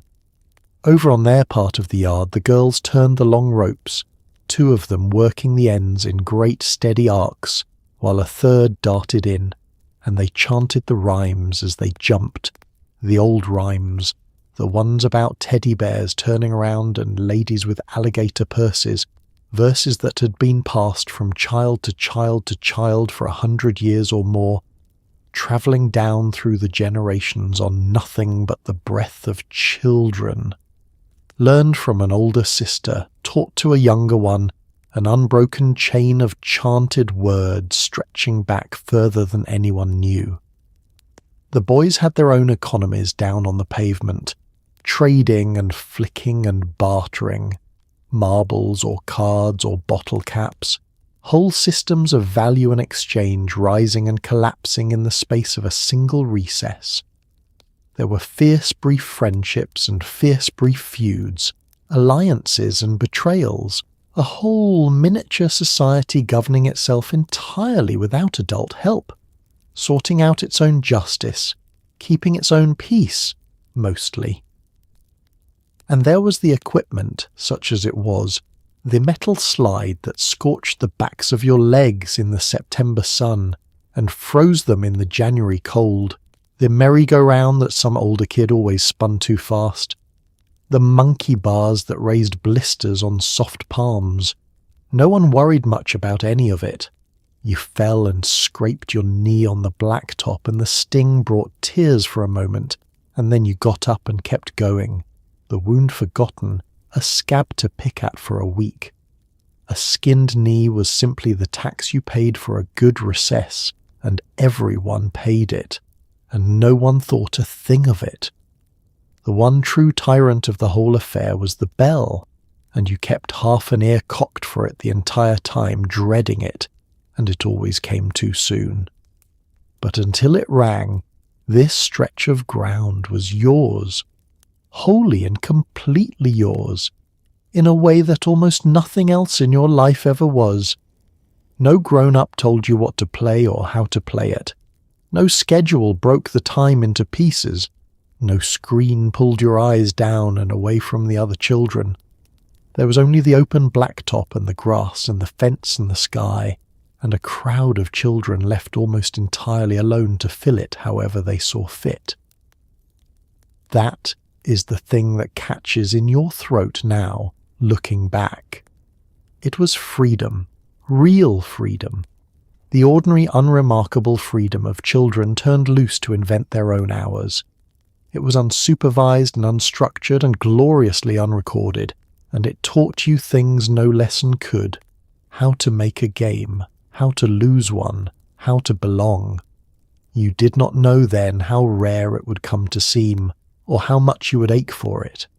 You simply ran until the bell called you in, and then you lined up, cheek stinging, breath ragged, already counting the hours until you could do it all again. On certain days you changed into your gym clothes and headed for the gymnasium, that vast echoing room with the shining wood floor and the folded bleachers, and the smell of rubber and sweat and floor polish. You ran laps and climbed ropes and stood in dread of the dodgeball hurtling toward you. And once a year came the great trial, the fitness test, when you were made to do sit-ups and push-ups and hang from a bar and run a distance that felt impossibly far, all in pursuit of a certificate and the approval of a coach with a whistle and a clipboard. You either loved it or endured it, and either way it left you red-faced and breathless and somehow proud, sprawled on the cool wood floor while the ceiling spun gently overhead. The gymnasium was the biggest room you knew, cavernous and tall, its ceiling lost up in a webbing of steel beams and caged lights, its floor a vast expanse of honey-coloured wood, polished to a gleam, and marked all over with the painted lines of games, the circles and keys and boundaries in red and black and yellow. When you spoke, your voice came back to you off the far walls, and when the whole class was in there, the sound was tremendous, a roaring, echoing din of squeaking sneakers and bouncing balls and shouting children that rose up and filled the great space to the rafters. And the smell of it was its own thing entirely, unlike anywhere else in the school, a deep smell of rubber mats and floor wax and old sweat soaked into the very grain of the wood, of leather balls and canvas sneakers, a warm animal smell that meant exertion, that meant your body was about to be asked to do things. Along one wall the bleachers were folded up flat against the brick, and the climbing ropes hung down from the ceiling like great sleeping snakes, and the whole room waited.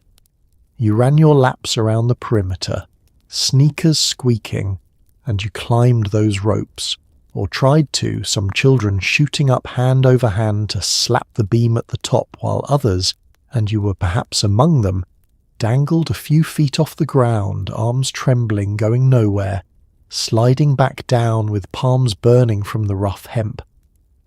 And there was the dodgeball, that game of pure adrenaline and terror. The red rubber balls whistling across the room, the wall of children pressed back against the far line, the awful thrilling dread of watching one come singing straight at your head. But once a year came the true reckoning, the great trial that everyone spoke of with a mixture of dread and grim excitement, the fitness test. A coach appeared with a whistle around his neck and a clipboard in his hand, and one by one, event by event, you were measured. The sit-ups counted off by a partner while you strained and gasped. The push-ups, arms failing halfway. The long hang from the bar, fingers slipping, the whole class watching the second-hand crawl. And the run, that endless run. A distance that seemed to have no end, your lungs on fire and your legs gone to water and the coach's voice urging you on.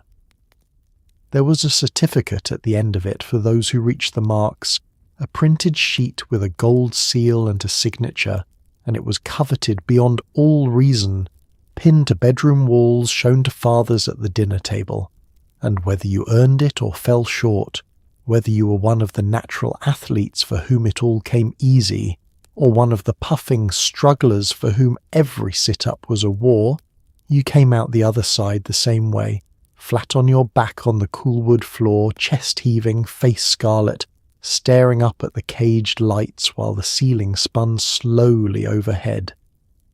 And there, sprawled and breathless, you felt something that was almost pride. Whatever your score had been, you had been pushed to the edge of what your body could do, and you had gone there, and you had come back. There was an honesty in it, a plainness, your effort measured out in numbers that did not lie. It asked something real of you, and you gave it, or you tried to, and the trying left its mark. You lay on that floor with the sweat cooling on your forehead, and the great room ringing around you, one small tired body among 30, and for a moment there was nothing in the world but your own hard breathing and the far-off ceiling, and the simple animal satisfaction of having spent everything you had. It was not always fun, but it was real, and it was shared, and you would remember the feel of that cool wood floor beneath your aching back for the rest of your days. By midday your stomach was leading the way, and you followed the crowd toward the cafeteria, a long, loud room ringing with the clatter of trays and the roar of 100 conversations. You slid your compartment tray along the metal rails while women in aprons and hairnets spooned out the day's offerings, the fish sticks, the square slice of pizza, the mysterious casserole, the scoop of mashed potatoes with its little well of gravy. If you brought your lunch instead, it came in a metal box with a picture on the lid and a thermos rattling inside. You found your friends, traded what you did not want for what you did, and ate fast so there would be time to talk. It was chaos, warm and greasy and wonderful, and it was the loudest freedom of the day. You smelled it before you reached it, the cafeteria announcing itself down the length of the hall, the warm heavy smell of institutional cooking drifting out to meet you, of frying and steam and something baking, a smell that was not quite like home and not unpleasant either, the particular smell of food made in great quantities for great crowds of hungry children. And then you came through the doors into the roar of it, and the sound hit you like a wave, hundreds of voices all at once, the clatter and scrape of trays, the din bouncing off the hard walls and the high ceiling into one great churning ocean of noise. The line moved along the steam tables, and you took a tray, one of those hard plastic trays moulded into compartments, a big one for the main dish and little ones for the sides, and you slid it along the metal rails, and behind the glass and the rising steam stood the lunch ladies in their aprons and their hairnets, wielding their scoops and their tongs. They knew you in their way, all of you, the whole passing river of children, and they doled out the day's offerings with a brisk practised efficiency, a slap of mashed potatoes here, a square of pizza there, and what offerings they were, fixed forever in the memory of everyone who ate them. The fish sticks in their crisp brown coating lined up in a row. The rectangular slab of cafeteria pizza, unlike any pizza before or since, with its bready crust and its faint sweet sauce, the mysterious casseroles and the chipped beef and the sloppy joes, and always the scoop of mashed potatoes with a thumb-pressed well in the top holding a little golden pool of gravy. It was food that no restaurant would serve, and that a whole generation would remember with a strange, helpless fondness for the rest of their lives. And if you did not take the tray, then you carried your lunch from home, and that was a whole world of its own. The metal lunchbox with the picture stamped on the lid, some hero or cartoon, the latch that snapped, and inside it the sandwich in its wax paper, the apple, the little bag of chips, and the thermos rattling in its bracket holding soup or milk, its glass lining that shattered the very first time you dropped it. There was a small daily suspense in opening it, in seeing what your mother had packed, in finding the note she sometimes tucked inside. Then came the great institution of the trade, the bustling economy that sprang up the moment everyone sat down. Your carrot sticks for someone's cookie, your plain sandwich for a half of something better, the prized items and the scorned ones, the whole complex market of childhood value conducted in a rapid babble across the table, deals struck and broken, generosity and sharp dealing on full display. Everyone knew the going rates, everyone haggled, and through all of it you ate fast, shoveling it in because the eating was never the real point. The real point was the talking, the being together, the loud, glorious freedom of a room where, for these few minutes, you could say what you liked at whatever volume you could get away with. So you ate quickly to buy time, and then you talked, all of you at once, leaning across the table, laughing, arguing, planning the recess to come. It was chaos, warm and greasy and loud, presided over by weary teachers who paced the aisles trying to keep some lid on the roar, and it was wonderful. It was the loudest and freest half hour of the whole long day, a great communal feast of children, and you were right in the thick of it, tray before you and friends around you, entirely and happily where you belonged. And with lunch came the small ritual of the milk, a little half-pint carton, cold and sweating from the crate, that you had to master the peculiar art of opening, pushing back the right flaps, coaxing the spout into shape, sometimes tearing the whole thing open in defeat. White milk, or, if you were lucky, the chocolate that felt like a small celebration. You drank it down through a paper straw that went soft before you finished, and you stacked the empty carton on your tray with all the others.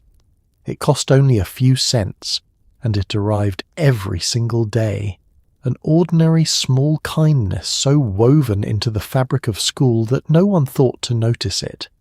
It is funny, the things that turn out to be worth remembering.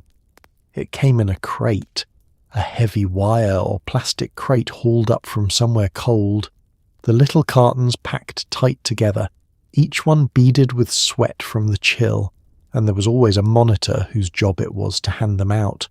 Another of those small offices of responsibility that children took so seriously. You took yours cold and dripping into your hand, that squat little half-pint with its peaked top, and then began the small daily battle that every child of that era knew intimately. For the opening of a milk carton was a genuine art, and it did not come easily. You had to find the right side, push back the two flaps of the peak, and then pinch and coax the spout outward into a little diamond mouth, and half the time it worked, and half the time it did not. The cardboard resisted. The seam refused to part. You pushed the wrong side and made a lopsided mess, and the whole peak tore away in your hands, and you were left with a ragged carton that spilled when you tipped it. There were children who never quite mastered it, who tore every carton open every single day, and there were virtuosos who flicked it open with one deft motion, and felt, briefly, like kings. And, oh, the difference between the white and the chocolate. The white was the daily bread of the thing, plain and cold and good, but the chocolate was an event, a small celebration, and on the days it was offered, a current of joy ran through the table.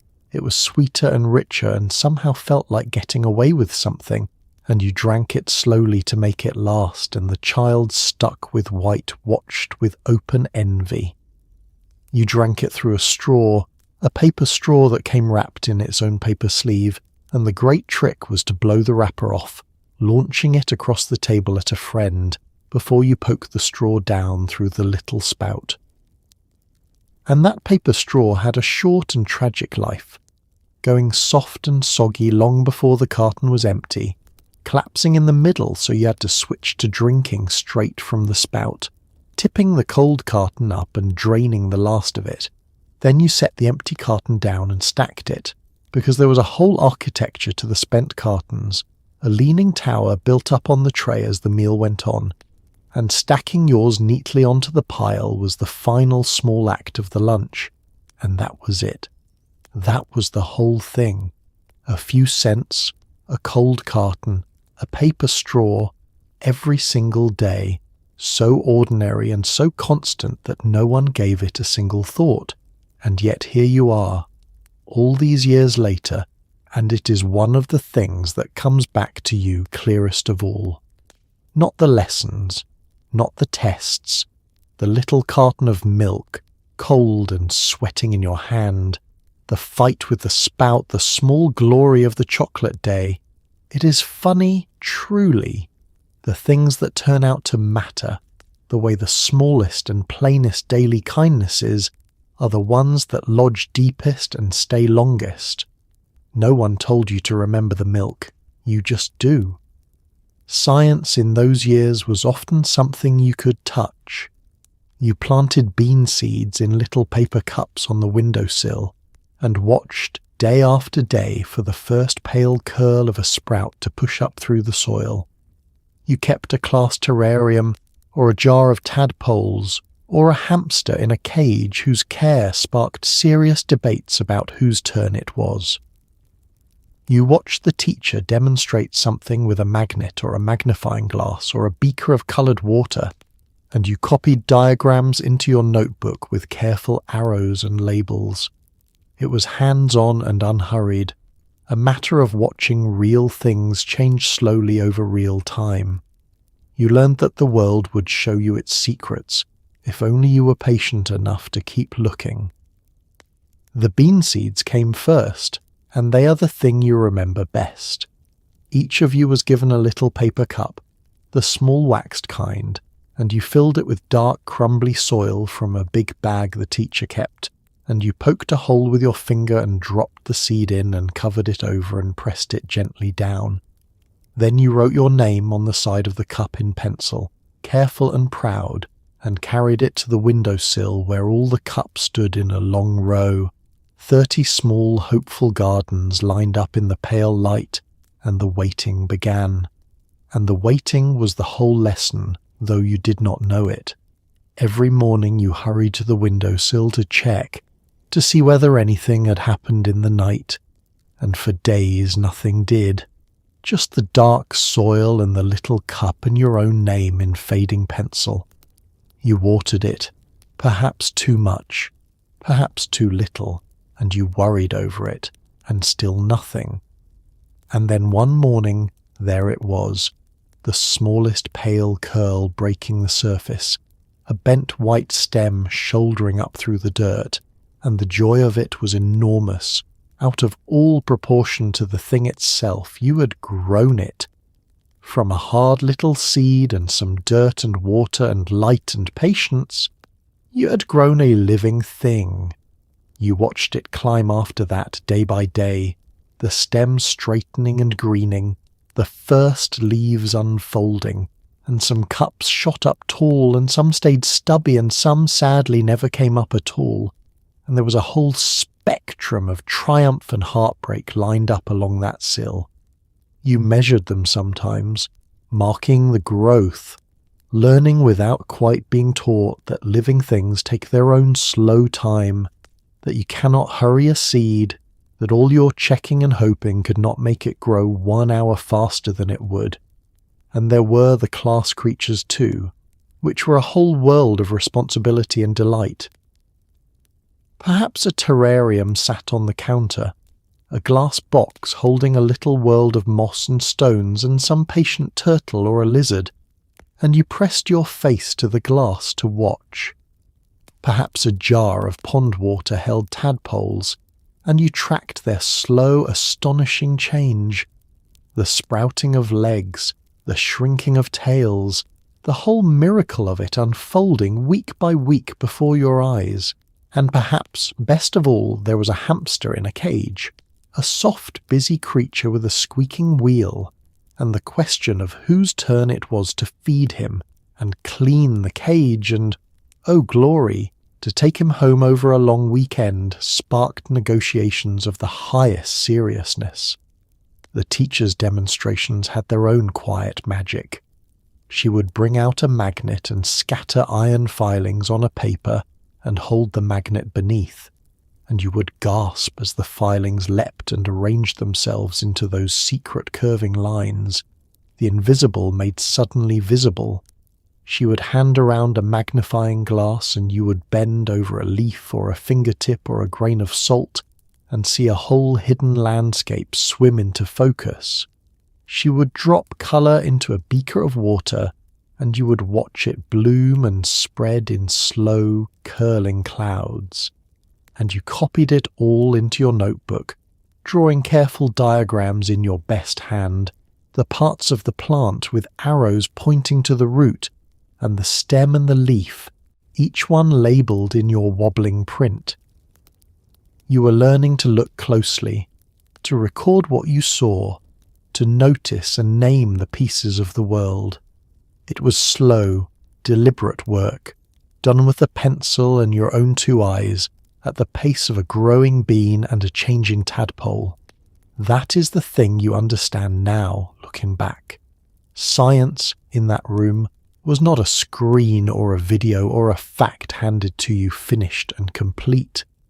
It was a real seed in a real cup that you watered with your own hand and watched with your own eyes over days that could not be sped up or skipped.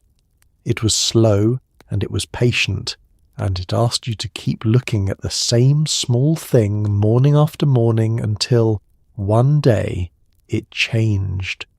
You learned something in that waiting that went far beyond the bean itself. You learned that the world does not hurry and does not need to, and that its finest secrets are given only to those willing to watch and wait. You learned to be patient with living things, and you carried your little cup home at the end of it all, cradled against your chest, the small green stem swaying. The first thing you had ever grown, and it felt, and it was, like a kind of quiet miracle. Every school had one, that small quiet room presided over by the nurse, with its faint smell of rubbing alcohol and its narrow cot tucked beneath the window. You went there for a scraped knee that needed a bandage, or a stomachache that may or may not have been entirely real, or the strange comfort of lying down for a few minutes while the muffled sounds of the school went on without you. The nurse pressed a cool hand to your forehead and made the call, sending you back to class or home to bed. There was something deeply reassuring about her steadiness, about knowing that in the middle of all that noise and motion, there was one calm room where someone would look after you if you needed it. It was a small room tucked away off the main hall, and stepping into it was like stepping out of the weather. After the roar of the corridors and the bright bustle of the classroom, the nurse's office was a pocket of stillness and hush, dim and cool and orderly, and the moment the door closed behind you, the whole loud school seemed to fall away to a distant muffled murmur. There was a calm in there that you felt in your body the instant you crossed the threshold, a lowering of the shoulders, a slowing of the breath. And there was the smell, unmistakable, the clean sharp bite of rubbing alcohol and antiseptic, the faint chemical tang of bandages and ointments, a smell that was not entirely pleasant and yet was somehow deeply reassuring, because it was the smell of being tended to, of being taken care of a place where hurts were seen to. Along one wall stood the glass-fronted cabinet with its rolls of gauze and its bottles and its boxes, and there was the scale you were weighed on, and the eye chart with its descending rows of letters, and beneath the window the narrow cot. Oh, that cot. It was the heart of the whole room, a simple thing. A low narrow bed with a thin mattress and a sheet of crinkly paper pulled fresh across it, and a small hard pillow, and to lie down on it in the middle of a school day was one of the strangest and most peaceful feelings childhood offered.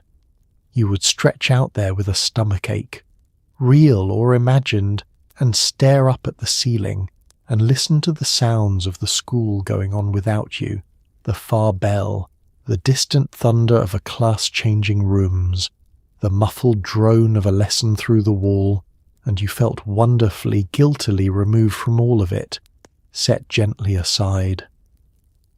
You came to that room for all the small wounds of childhood, the scraped knee from the blacktop, dabbed with stinging orange antiseptic and covered with a bandage, the bumped head, the bloody nose held with a tissue and a tipped-back chin, the splinter drawn out with a needle and a steady hand, and you came, too, for the aches that were not entirely of the body, the mysterious stomachache that arrived suspiciously close to the spelling test, the vague unwellness that was really just a longing to go home, and the nurse, wise in the ways of children, saw through most of it with a kind and knowing eye. She would come to you and press the back of her cool hand to your forehead, that ancient universal gesture, the one your own mother used, and she would look at you for a long steady moment and make her judgment. And her verdict was law. Back to class you go, she might say gently, and you knew there was no appeal, or, more rarely and more thrillingly, let's call your mother, and a warm flood of relief and vindication would wash through you. She had the power to send you back into the day or to release you from it, and she wielded it fairly, and you trusted her to. There was something in her steadiness that settled you even when nothing was truly wrong. She was unhurried and unflappable, a calm presence in a starched uniform, and simply being near her made you feel that things were under control, that whatever small catastrophe had befallen you would be managed, that you were in good hands. She did not fuss, and she did not panic. She simply looked after you, plainly and competently, and that plain, competent care was its own kind of comfort. And that, in the end, is what you carry from that little room. Not the bandages or the ice packs or the paper-covered cot, but the deep, quiet reassurance of it, the knowing. In the middle of that great, loud building full of noise and motion and demand, there was one calm room and one steady person in it, whose whole job was simply to make sure you were all right. You did not think about it much then, but it was there, always, that small certainty, and there was a safety in it that a child feels in the bones long before the mind can name it. The afternoons had a different weight to them. Lunch had settled heavy in your stomach. The room was warm and the sun slanted through the tall windows in long, golden bars, lighting up the chalk dust that drifted forever in the air.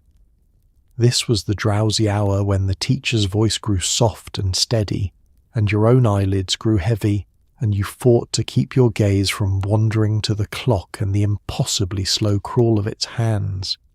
You copied from the board, you worked quietly at your desk. Somewhere a lawnmower droned outside. It was a particular kind of stillness, unhurried and slightly dreamy. The feeling of a long day gently winding itself down, and it is a feeling that has become almost impossible to find. Something changed in the room after lunch, a settling, a slowing. The wild energy of the morning had spent itself, burned off in the recess and the shouting and the running, and now the whole class sat heavier in its seats, fuller and warmer and slower. The food sat comfortable in your stomach. The radiators had been ticking away all day, and the room had grown snug and close, and the combination of the warmth and the fullness and the low, steady voice of the teacher worked on you like a spell, pulling your eyelids down, softening the edges of everything. And the light, oh, the light of a school afternoon, which you would know anywhere for the rest of your life. The sun had swung around to the tall windows, and it came slanting in now in long, golden bars, laying bright warm stripes across the desks and the floor, and everywhere those bars of light fell, the chalk dust hung suspended and glowing, drifting so slowly it seemed hardly to move at all, a whole slow galaxy of it turning in the beams. You could watch it for an hour. You often did, your chin in your hand, your mind gone soft and wandering, following a single mote as it sank and rose in the golden air. The teacher's voice had changed with the hour, gone softer and more even. A warm, steady drone that flowed on, and you drifted in and out of it, catching a word here and there, your attention loosening its grip. You bent over your work, copying from the board, and your writing grew slower, your letters looser, and sometimes your eyes lost their focus entirely, and the whole room swam gently out of true. You were not asleep. You were not quite awake either. You were somewhere in between, in that drowsy, dreaming country that belongs to warm afternoons. And there was the clock, and the terrible, slow torture of it. You knew you should not look. That looking only made it worse, and you looked anyway, and the hands had barely moved, the minute hand seeming to hang motionless, the whole afternoon stretching out ahead of you thick and endless as syrup. Time moved differently then, slower and heavier, especially in that last long stretch of the day, and you lived through every minute of it, watching the light crawl across the floor, waiting. From outside, the sounds of the ordinary world drifted in through the tall windows, faint and far away and lovely. The drone of a lawnmower somewhere down the block, rising and falling as it turned, a dog barking, a car passing, the distant shout of someone who did not have to be in school. These sounds reached you across a great gulf, reminders of a whole free world going about its business out there in the sunshine while you sat captive at your desk, and they made the afternoon feel dreamier still, more suspended, more removed. You worked quietly through it, all of you, the whole room hushed and slow, pencils scratching, pages turning, the teacher's voice murmuring on. There was a peace in it, even through the restlessness, a deep settled quiet unlike any other part of the day. The morning had been sharp and busy and bright. The afternoon was soft and golden and slow, a long, gentle exhale, the day winding itself down like a clock running toward its rest. It is that particular stillness you find you miss the most now looking back. That warm, unhurried, slightly dreaming quiet, with nothing beeping or buzzing or flashing for your attention, nothing pulling you out of the moment, nothing to do but sit in the golden light and watch the dust turn and let the long afternoon carry you slowly toward its end. Life so rarely holds still like that anymore. But it held still then, in those warm, slow afternoons, and some part of you has been trying to find your way back to that stillness ever since.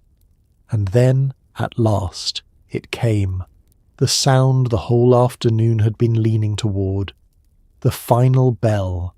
It rang out sharp and glorious, and the room broke open at once into motion, chairs scraping, desk lids slamming, the teacher's voice rising over the chaos with one last reminder about homework that half of you would not hear. You gathered your books, strapped them together, pulled on your coat, and poured out of the room into the flood of children filling the hallway. The doors swung wide onto the afternoon, and the cold fresh air rushed in to meet you. For a moment the whole school seemed to exhale together, and then you were free, spilling out into the yard beneath a wide-open sky, with the entire rest of the day still waiting. You'd been listening for it for the last long stretch of the afternoon, your whole body tuned to it, watching the clock crawl toward the appointed minute, and still, when it finally came, it startled you, that harsh iron clangor breaking the drowsy quiet all at once. And in the very instant it sounded, the spell of the afternoon shattered, and the room that had been so heavy and still a moment before exploded into glorious motion. 30 children coming awake and alive at once, as if someone had thrown open a floodgate. The chairs scraped back all together in a great screech. The desk lids banged up and down. Books were seized and stacked and pulled together, and everywhere was the rustle and thump of the day being packed away.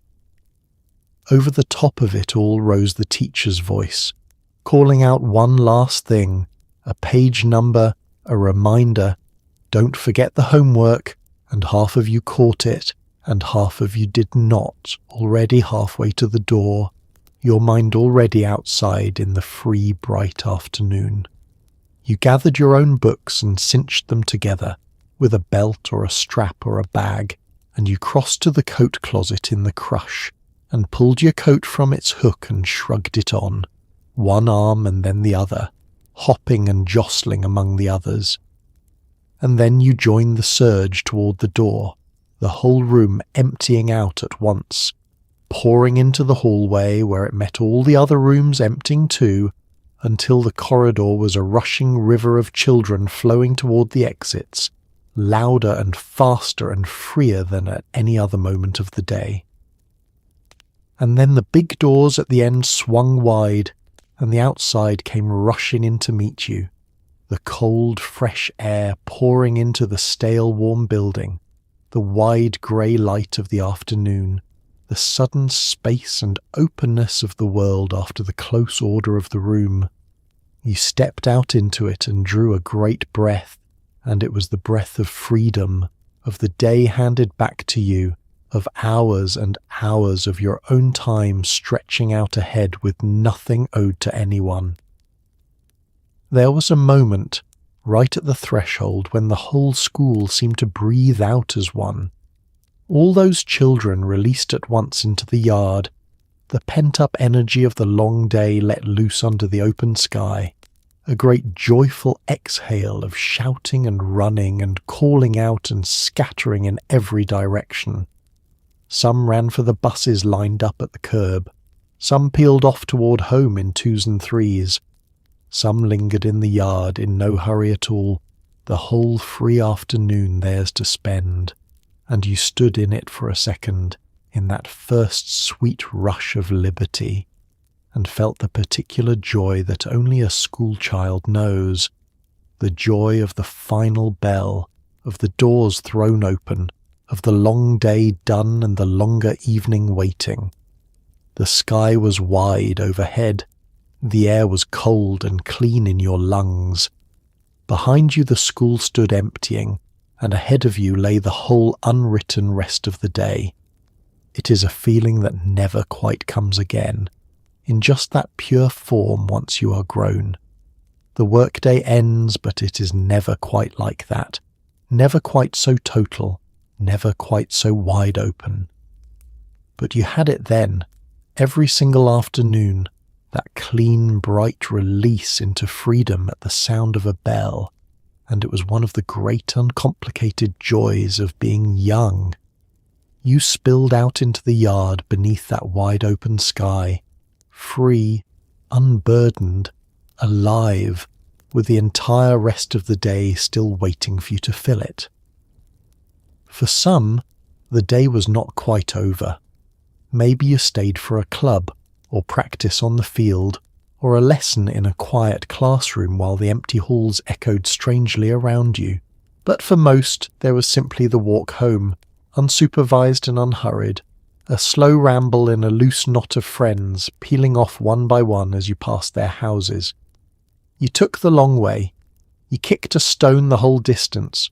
You stopped at the corner store if you had a coin, or lingered on a low wall to talk. No one texted to check where you were, because no one could, and no one felt they needed to. The hours between school and supper belonged entirely to you, and you filled them with nothing in particular, which is to say, with everything. For some of you the bell was not quite the end, and there was a strange pleasure in that, in staying behind while the great flood of children drained away, in watching the halls empty and go quiet. There were clubs that met in borrowed classrooms and teams that gathered on the field out back, and lessons and practices and meetings of every kind. And the school felt entirely different once the crowds had gone, hushed and echoing and somehow larger.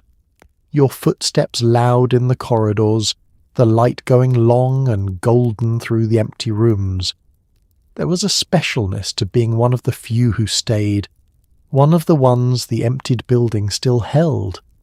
But for most, and on most days, there was simply the walk home, and the walk home was its own small kingdom of freedom.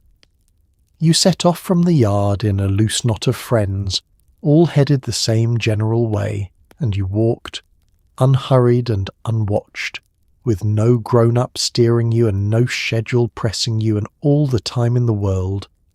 There was no rush. There was nowhere you had to be until supper, and supper was hours away, and the afternoon was yours to squander however you pleased. And squander it you did gloriously. You took the long way, always the winding way, the way that passed the interesting things. You kicked a stone the entire distance, the same stone, adopting it at the schoolyard and shepherding it all the way home, a game with its own fierce private rules. You walked along the tops of low walls with your arms out for balance. You dawdled and detoured and doubled back. You talked the whole way, the loose rambling talk of children with nowhere to be, about everything and nothing, and the group thinned as you went, one friend peeling off at his corner with a wave, another vanishing up a front walk, the knot loosening house by house until at last it was just you. If you had a coin in your pocket, there was the corner store, and that was a destination unto itself. The bell on the door, the cool dim inside, the racks of penny candy that you studied with the gravity of a jeweller appraising diamonds. A few cents bought a small paper sack of treasures, and you carried it out and ate it slowly on the walk, making it last, and the whole afternoon tasted of it, and no one knew exactly where you were in those hours, and no one worried. There was no way to reach you, and no expectation of reaching you. Your mother knew you would be home by supper, and that was enough. And until then you moved through the neighbourhood a free and untracked creature, accountable to no one, off on your own small adventures in the ordinary streets. It is almost impossible to imagine now. That unwatched freedom, that trust, those long ungoverned hours simply handed to a child. You filled them with nothing in particular. That was the whole beauty of it. You did not do anything worth reporting. You walked, you talked, you kicked your stone, you climbed a wall, you stopped to watch a dog or a construction site or a game already in progress. You wasted the time, wonderfully, extravagantly, in the way that only a child with a free afternoon can waste it.